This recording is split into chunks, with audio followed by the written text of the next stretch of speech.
Hello दोस्तों, आप कैसे हैं? आई होप कि आप अच्छे होंगे। तो आपका फिर से एग्जाम होने वाला है 25 फरवरी को। सामाजिक विज्ञान झारखंड बोर्ड परीक्षा का महत्वपूर्ण ऑब्जेक्टिव प्रश्न लेकर के आए हैं। तो आप यहाँ ध्यान से देखिए, जो पहला नंबर ऑब्जेक्टिव प्रश्न है वो क्या है, ठीक है।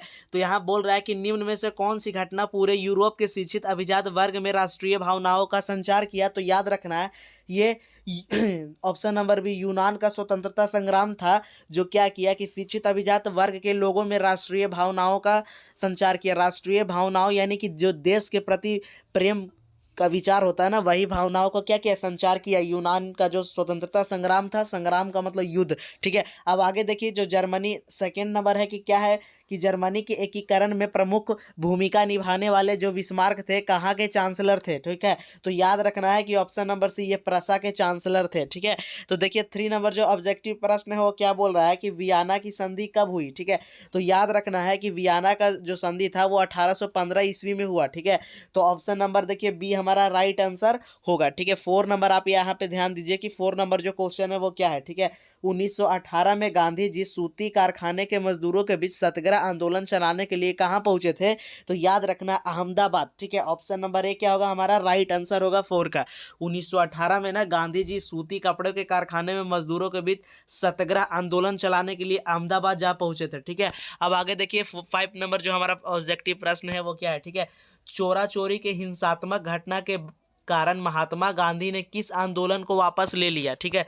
तो याद रखना है कि ये किस आंदोलन को वापस ले लिए थे, तो असहयोग आंदोलन को, ठीक है। तो ऑप्शन नंबर बी हमारा राइट आंसर होगा, असहयोग आंदोलन, ठीक है। तो यहाँ सिक्स नंबर ऑब्जेक्टिव प्रश्न क्या बोल रहा है कि गाड़ियों के उत्पादन के लिए असेंबली लाइन का प्रयोग अमेरिका में सबसे पहले किसने किया था।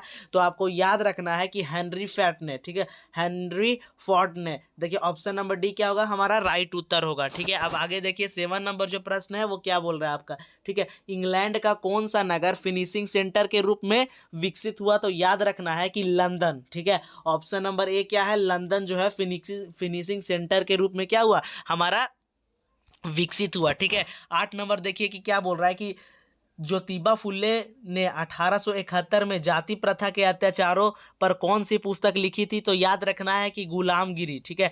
तो देखिए ऑप्शन नंबर ए में आपका लिखा हुआ है गुलामगिरी, तो ऑप्शन नंबर ए क्या होगा, राइट उत्तर होगा, ठीक है। अब यहाँ पे देखिए कि नाइन नंबर जो ऑब्जेक्टिव प्रश्न है वो क्या बोल रहा है कि निम्नलिखित में से किस प्रांत में सीढ़ीदार खेती की जाती है। तो याद रखना है उत्तराखंड में क्या होता है कि सीढ़ीदार खेती की जाती है। तो ऑप्शन नंबर डी क्या होगा, राइट, क्योंकि वहां पर ना बारिश बहुत ज्यादा होता है और बारिश जम ना जाए, इसलिए वहां पे ऐसे सीढ़ीदार खेती की जाती है कि जब देखिए यहाँ से बारिश हो तो ऐसे दह के पानी कहाँ चला जाए, नीचे, ठीक है। अब आगे देखिए टेन नंबर जो ऑब्जेक्टिव प्रश्न है वो क्या है कि निम्न में से कौन से राज्यों अति पशुचारण के कारण भूमि निम्नीकरण के लिए जिम्मेदार हैं, ठीक है। तो यहाँ पे जो भूमि निम्नीकरण के लिए जिम्मेदार है वो ऑप्शन नंबर बी है, मध्य प्रदेश और राजस्थान, ठीक है। तो टेन का हमारा ऑप्शन नंबर बी क्या होगा, राइट उत्तर होगा, ठीक है। अब यहाँ देखिए कि 11 नंबर जो ऑब्जेक्टिव प्रश्न है क्या बोल रहा है कि बांधवगढ़ राष्ट्रीय उद्यान किस राज्य में स्थित है। तो बांधवगढ़ जो राष्ट्रीय उद्यान है वो किस राज्य में स्थित है, तो मध्य प्रदेश में, ठीक है। ऑप्शन नंबर ए हमारा राइट उत्तर होगा क्वेश्चन का 11 का, ठीक है। अब देखिए कि क्या बोल रहा है 12 नंबर क्वेश्चन, वर्तमान समय में भारत में कुल विद्युत का लगभग कितना प्रतिशत भाग जल विद्युत से प्राप्त होता है, ठीक है। तो याद रखना है कि 22% भाग, ठीक है। तो यहाँ पे देखिए ऑप्शन नंबर ए में 28 दिया हुआ है, ये रॉन्ग है। आगे देखिए ऑप्शन नंबर डी में हमारा 22% है, तो ये सही होगा 12 का उत्तर, ठीक है। राइट उत्तर ऑप्शन डी, ठीक है। अब देखिए कि 13 नंबर जो है क्या बोल रहा है कि सरकार निम्नलिखित में से कौन सी घोषणा फसलों के सहायता देने के लिए करती है। तो याद रखना है कि न्यूनतम सहायता मूल्य, ठीक है। ऑप्शन नंबर सी क्या होगा, राइट उत्तर होगा हमारा 13 का, कि न्यूनतम सहायता मूल्य की घोषणा करती है सरकार, ठीक है, सहायता देने की, ठीक है। अब यहाँ पे देखिए कि 14 नंबर ऑब्जेक्टिव प्रश्न है वो क्या है हमारा, ठीक है। तो निम्नलिखित चट्टानों में से किस चट्टान स्तरों में खनिजों का निक्षेपण और संचयन होता है। तो याद रखना ई तलछट्टी चट्टान, ठीक है। ऑप्शन नंबर ए हमारा क्या होगा, यहाँ पे राइट उत्तर होगा, ठीक है। अब आगे की ओर देखते हैं कि 15 नंबर क्वेश्चन क्या बोल रहा है कि पहला सफल सूती वस्त्र उद्योग 1854 में कहाँ लगाया गया था, ठीक है। तो जो पहला सफल सूती वस्त्र उद्योग था 1854 में मुंबई में लगाया गया था, ठीक है। तो ऑप्शन नंबर बी यहाँ क्या होगा, राइट उत्तर होगा 15 का। ठीक है, तो अब देखिए 16 नंबर जो हमारा प्रश्न है क्या बोल रहा है, राज्यों की राजधानियों को जिला मुख्य नालों से जोड़ने वाली सड़कें क्या कहलाती है, राज्य महामार्ग कहलाती है। ठीक है, तो ऑप्शन नंबर ए में राष्ट्रीय महामार्ग है, तो ये नहीं होगा। ठीक है, तो देखिए ऑप्शन नंबर बी में आपका क्या है, राज्य महामार्ग, तो ऑप्शन नंबर बी क्या होगा, राइट उत्तर होगा 16 नंबर क्वेश्चन का।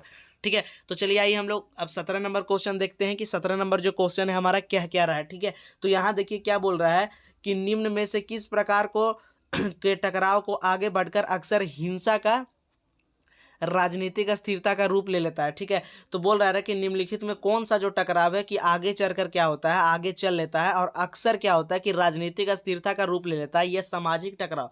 ठीक है, सामाजिक टकराव होता है वो राजनीतिक अस्थिरता का रूप ले लेता है। आप समझिए कैसे। ठीक है, क्योंकि सामाजिक टकराव होता है तो धर्म में ज़्यादा मामला होता है, तो धर्म में क्या होता है कि राजनीतिक में अस्थिरता पैदा होने लगता है, लोग धर्म के नाम पर क्या करने लगते हैं, होड़ करने लगते हैं। ठीक है, तो 17 का हमारा ऑप्शन नंबर बी राइट उत्तर होगा। ठीक है, अब यहाँ पे देखिए 18 नंबर जो प्रश्न है वो क्या कह रहा है कि पुलिस, व्यापार, कृषि, सिंचाई प्रांतीय महत्व के विषय किस सूची के अंतर्गत आते हैं। तो ठीक है, तो याद रखना है कि ये राज्य सूची के अंतर्गत आते हैं। ठीक है, तो ऑप्शन नंबर क्या होगा, सही होगा। ठीक है, और समवर्ती सूची में देखिए, समवर्ती सूची में क्या आता है, वैसा वैसा नियम आएगा जिसपे क्या होता है, संघ संघ सूची में भी याद रहता है और राज्य में, यानी कहने का मतलब है कि राज्य सरकार भी उस पर फैसला ले सकता है और केंद्र सरकार भी। ठीक है, और देखिए संघ सूची है ना, ये जो संघ सूची, इसमें क्या रहता है कि केंद्र सरकार का फैसला बंद रहता है। ठीक है, तो अब आगे देखिए क्या बोलता है 19 नंबर जो हमारा प्रश्न है। ठीक है, उत्तरी आयरलैंड में 44% रोमन कैथोलिक प्रतिनिधित्व कौन सी पार्टी करती थी। ठीक है, तो याद रखना है option number D, nationalist party. ठीक है,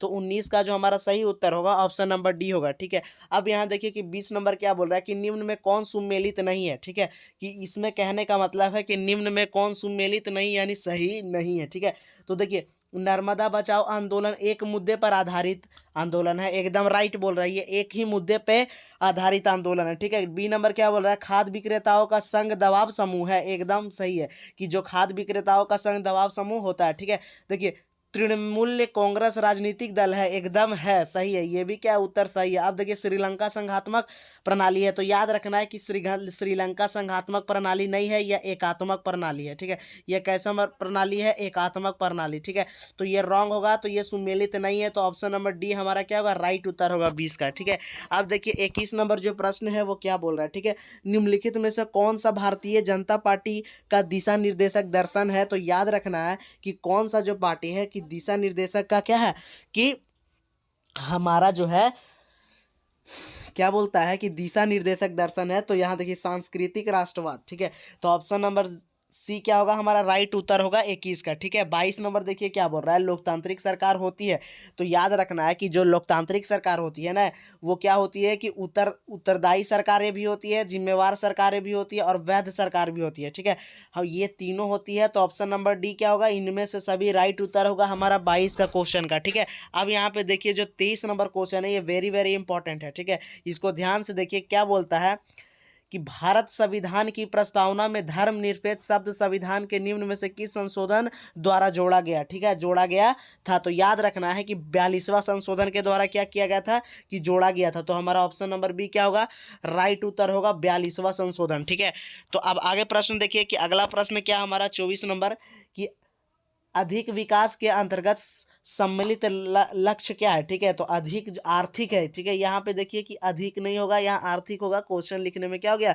कि गलती हुआ। ठीक है, तो ये आर्थिक है। ठीक है, तो यहाँ आर्थिक विकास के अंतर्गत सम्मिलित लक्ष्य क्या होता है कि नियमित रोजगार मिले। ठीक है, नियमित रोजगार मिले, तो 24 का ऑप्शन नंबर ए क्या होगा हमारा, राइट उत्तर होगा कि नियमित रोजगार मिले। ठीक है, 25 नंबर देखिए क्वेश्चन क्या बोल रहा है कि निम्नलिखित में से कौन सी आर्थिक गतिविधियां तृतीय क्षेत्रक में नहीं आती है। ठीक है, तो कौन सी जो आर्थिक गतिविधियां है जो तृतीय क्षेत्रक में नहीं आती है, देखिए बैंक भी आता है, अध्यापन भी आता है और सेंटर का काम करना, किसी कॉल सेंटर में काम करना भी तृतीय। देखिए मधुमक्खी जो है ये नहीं आता है तृतीय में। ठीक है, ठीक है, तो ये ऑप्शन नंबर बी क्या होगा, 22 का हमारा राइट उत्तर होगा। ठीक है, यहाँ पे ध्यान दीजिए कि क्या बोल रहा है, राष्ट्रीय ग्रामीण रोजगार गारंटी अधिनियम 2005 प्रमुख उद्देश्य निम्न में से क्या है। ठीक है, तो याद रखना है ऑप्शन नंबर बी 100 दिनों की रोजगार प्रदान करना। ठीक है, तो ऑप्शन नंबर 26 का क्या होगा, बी राइट उत्तर होगा। ठीक है, अब यहाँ 27 नंबर ऑब्जेक्टिव प्रश्न क्या है हमारा, ध्यान से देखिए कि निम्नलिखित में कौन सा प्लास्टिक